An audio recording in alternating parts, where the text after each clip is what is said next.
Kaj, če bi bilo prizorišče naslednjega filma o Jamesu Bondu v Bruslju?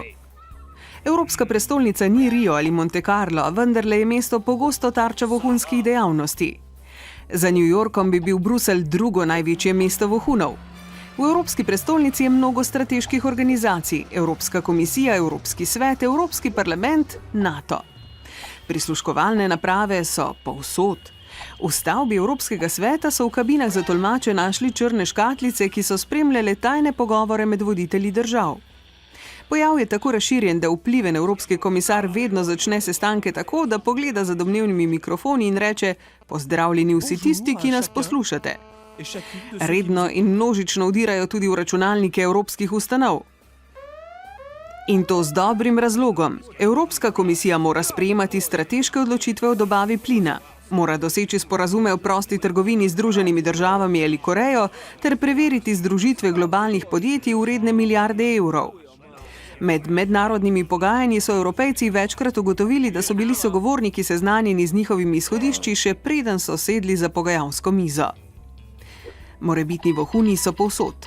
5000 diplomatov, 30 000 lobistov, 1000 tujih novinarjev in več tisoč pomočnikov ter pripravnikov se prosto giblje po Bruslju. Idealna krinka za pridobivanje občutljivih informacij.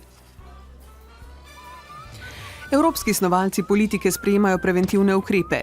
Priporočajo jim, naj nikoli ne izpustijo svojih mobilnih telefonov izpred oči, naj občutljivih dokumentov ne puščajo kjerkoli, za gesla na svojih računalnikih pa naj ne uporabljajo imen svojih otrok. Dokumenti imajo oznake vse do stopnje strogo zaupno, a je uporaba le-teh tako zapletena, da se jih večinoma izogibajo. Evropejci so precej naivni. Nek javni uslužbenec odgovoren za kriptografijo v Evropski komisiji je priznal, da je zaprosil ameriško obveščevalno agencijo NSA naj preizkusi njen šifrirni sistem. To je tisti NSA, ki brez pomislekov prisluškuje telefonskim pogovorom vseh 28 voditeljev držav Evropske unije. Tako ravnanje je Evropejce privedlo do tega, da so povzdignili glasove, a ne preveč, se prisluškujejo prav vsem. Resnična težava je množični nadzor.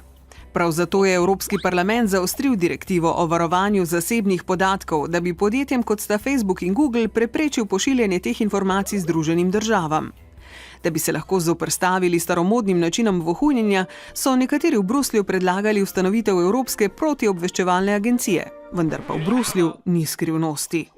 Ko ima ena oseba informacijo, je to skrivnost. Ko jo imata dve, je to skrivnost.